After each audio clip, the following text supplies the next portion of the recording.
Oke, Bismillahirrahmanirrahim. Selamat pagi, Assalamualaikum warahmatullahi wabarakatuh.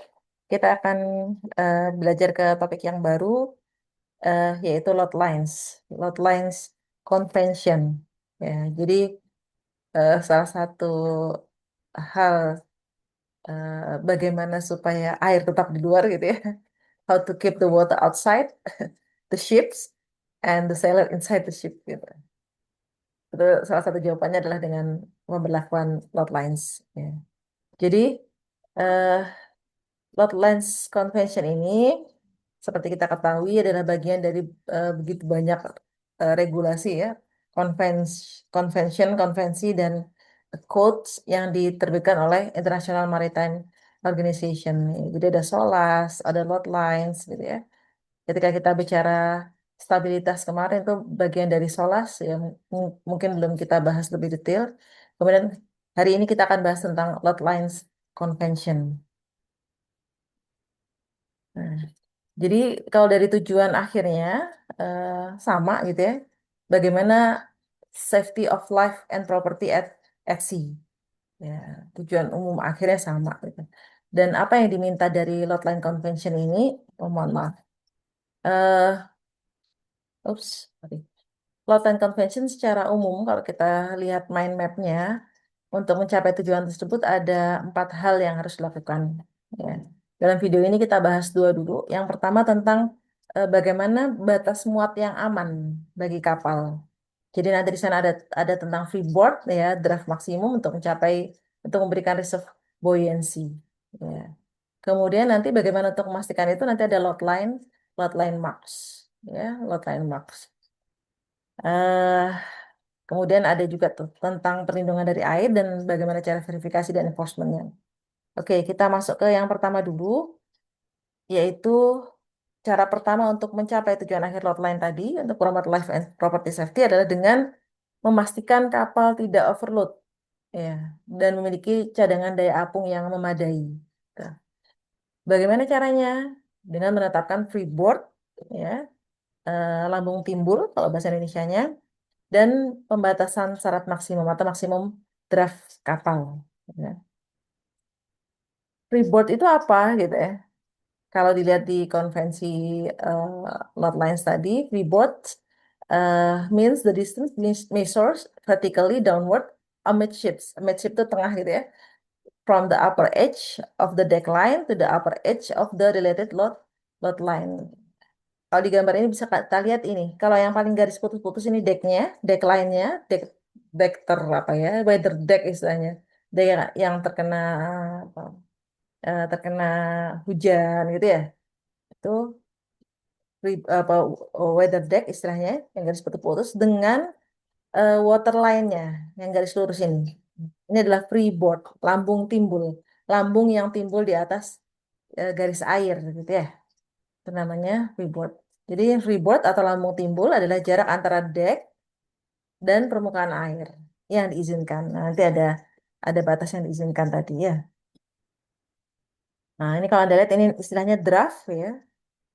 Draft, ini draft aft, belakang, after, ingatkan ya. Draft forward, draft depan. Jadi cara pertama adalah dengan penentuan freeboard minimum, misalnya gitu. Freeboard minimum. Jadi berapa sih jarak minimumnya freeboard ini, lambung timbul ini yang muncul di atas air ini, gitu ya. Atau juga berapa sih jarak draft maksimumnya? Seberapa banyak kapal ini boleh tenggelam, begitu ya, di dalam air gitu. Jadi ribot lambung atau lambung timbul ini harus ditetapkan secara tepat sebagai parameter pengendali eh, kontrol parameter gitu ya, yang nanti menentukan batas draft maksimum dari kapal. Jadi setiap kapal akan ditentukan berapa sih batasnya draftnya itu tidak boleh lebih dalam lagi daripada itu. Kalau Anda lihat ada kapal yang melebihi batas itu berarti dia sudah overload itu. Oke. Nah, batasnya bagaimana? Ya. Maka cara kedua untuk mencapai tujuan akhirnya adalah dengan memastikan lot line mark ya atau marka garis muat itu terpasang dengan benar gitu ya. Jadi memastikan batas muatan kapal terlihat jelas dan disesuaikan dengan kondisi pelayaran melalui pemasangan tanda garis muat atau load line mark, ya, atau disebut juga dengan plimsoll mark, yang mencerminkan variasi musim, zona pelayaran, dan jenis perairan. Gitu. Nanti kita akan lihat. Ini ada artinya gitu ya, TFF ya. Kalau tengah ini garis ini plimsoll mark istilahnya yang bulatan dan garis ini apa? eh, ada LR-nya ini ya. Ada LR ini berarti Lloyd Register ya. Classification Society yang memeriksa dan memberikan sertifikat untuk ini gitu. Kalau BKI nanti ya KI gitu ya. Kalau Jepang misalnya kelas Jepang NK gitu. Nanti akan terlihat di print short mark-nya ini. Nah ini ya. Ini ada di regulasi 5 aneks 1 tentang markingnya. Ya.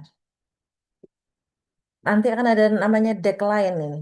Di atas garis ini kalau di sisi kapal Anda lihat ada garis seperti ini, berarti decknya di situ gitu ya. Deck weather decknya itu, deck cuacanya itu di sini tandanya. Nah, ini freeboardnya. Jadi minimum summer freeboard. Kalau di kondisi summer gitu ya. Kalau yang nggak summer bagaimana nanti kita lihat. Dan di sini ada summer, di sini ada tropical, di sini ada fresh water, ada tropical fresh water. Ya, jadi ada tanda-tandanya sendiri. Eh Lot line marks ini disebut juga dengan Plimsoll mark. Jadi ada eh, seorang yang namanya Samuel Plimsoll gitu ya. Itu eh kalau zaman dulu begitu, ketika orang mau melaut, itu sudah seperti apa ya, dilepaskan untuk di apa ya, di apa istilahnya, dilepaskan untuk tidak kembali lagi gitu. Jadi setiap ini seorang istri melepaskan untuk melaut itu sudah hampir apa ya, tidak diharap apa ya, tidak boleh mengharapkan untuk kembali lah gitu. Karena dulu kapal-kapal sering sering apa istilahnya overload, overload. Kan semakin banyak muatan, dia kan semakin dapat banyak keuntungan kan mengangkat satu kali gitu. Tapi itu ternyata membuat kapal tidak tahan di tengah tengah laut. Nah, Pak Samuel Plimsoll ini yang mengusulkan pemberian tanda ya, painting the Plimsoll mark. Jadi kapal ini nggak boleh melebihi batas ini gitu ya. Itu makanya disebut juga dengan Plimsoll mark. Ya. Ini ya, TF ini tropical freshwater, kemudian F ini freshwater, ya. Kemudian ada tropical load line, indicate by upper edge of line mark ini, atas ini ya, ada summer load line, ada winter load line, ada winter north Atlantic load line. Maksudnya apa itu? Jadi ada daerah, ada area, ada zona, dan juga ada batas waktu. Batas waktu. Ya. Masih ingat bahwa air itu punya masa jenis yang berbeda ya, masa jenis yang berbeda. Air tawar eh, lebih ringan daripada air apa? Air laut gitu ya. Kalau di air tawar gitu. Nah, air laut juga bisa berbeda tergantung pada season ya Pak ya. Season itu apa? Eh, eh, Waktu lah gitu ya, periode periode waktunya itu dan juga pada areanya. Jadi yang di area Khatulistiwa ini tropical zone istilahnya. Tropical zone. Ke atas sedikit yang biru tua ini seasonal tropical area. Ini nanti dia akan berubah nih karena dia tergantung seasonnya. Kalau 1 April sampai 31 Oktober dia nanti akan masuk dalam tropical. Kalau 1 November sampai 31 Maret dia nanti masuk ke dalam summer yang biru muda ini. Ya, ini juga. Ini istilahnya seasonal tropical area.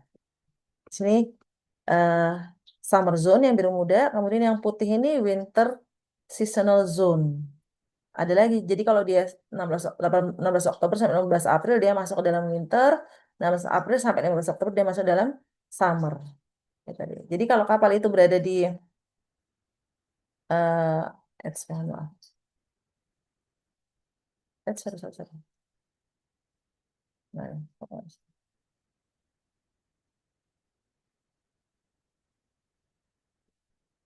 nah.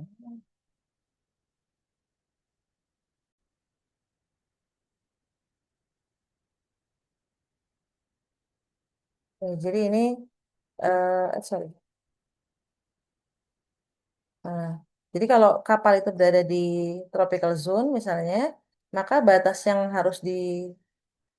kita perhatikan adalah di T ini, tropical load line. Tropical load line. Ya, begitu pula kalau dia misalnya masuk ke freshwater gitu misalnya. Kalau dia berada di area summer tadi, maka yang kita lihat adalah yang ini, yang S. Ya, inilah batas garis air maksimumnya, batas draft maksimumnya gitu. Kalau winter bagaimana? Winter bisa sampai batasnya di bawah sini, gitu. Masih di bawah sini. Ya. Jadi eh, batas draft maksimumnya tadi itu akan ditentukan berdasarkan zona, ya, area dan waktunya. Oke, dan marka marka itu harus dipasang sesuai persyaratan gitu. Jadi nggak boleh cuma dicat aja, tapi dia harus di-cut atau di apa ya, ditebali gitu ya, double plate gitu ya, dilas gitu. Jadi dia tidak cuma cat-catan biasa. Harus misalnya timbul seperti ini, muncul seperti ini. Ini draftnya, draft tengah gitu ya. Ini draft depan, forward, draft depan. Jadi harus ada draft mark di depan, belakang, dan di tengah. Baik di starboard bagian mana? Bagian kanan ya, kanannya kapal, dan atau di port side, bagian bagian kiri. Ini draft marknya. Oke, dan tanda ini bisa macam-macam ya. Eh, Nanti kalau hanya berlayar di perairan Indonesia misalnya ya tidak ada sampai winternya begitu. Atau ini ada exception kalau dia di Great Lakes gitu ya. Great Lakes karena perbedaan apa itu tadi, masa jenis airnya gitu ya. Itu maka berbeda juga tanda markanya, marka garis muatnya ini. Nah, ini ya eksepsi. Nah, tujuannya apa? Tujuannya tentunya untuk satu memberikan namanya istilahnya reserve buoyancy. Cadangan apa istilahnya? Eh, Cadangan daya apung, cadangan daya apung. Kalau kalau sudah pol gitu ya, nanti dia nggak punya cadangan daya apung. Anda masih ingat kan kalau air itu memberikan dorongan ke atas buoyancy itu sesuai dengan jumlah air yang dipindahkan kan gitu ya. Nah, ini. Eh, Freeboard ini memberikan cadangan. Kalau dia masih tenggelam lebih dalam lagi atau dia terkena apa namanya, terkena ombak gitu ya, dia memberikan cadangan daya daya apung. Jadi kalau freeboard tadi cerita tentang tinggi atau jarak antara deck dengan garis air, maka reserve buoyancy kaitannya dengan ruang di dalamnya. Ruang di dalamnya yang memberikan daya apung cadangan. Jadi kalau memang semakin besar freeboardnya, sampai sini misalnya ya, berarti kan eh, volume di atas airnya semakin banyak cadangan daya apungnya. Nah, ini eh, volumenya ya, volume yang masih bisa disediakan untuk memberikan cadangan daya apung. Hmm.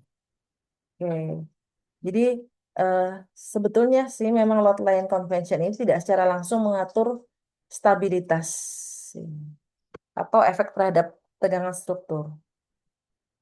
Nanti kita lihat ya, ada masalah apa sebetulnya.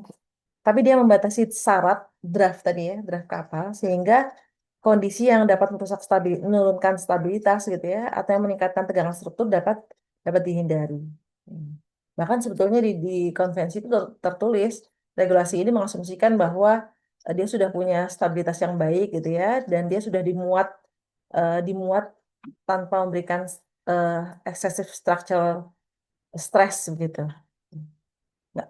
Karena eh, kalau dia memuatnya juga salah, maka dia akan ada stres gitu ya. Seperti ini misalnya, ini kalau di sini muatnya terlalu berat, yang sini ringan, sini berat, maka dia akan mengalami shear force istilahnya ya.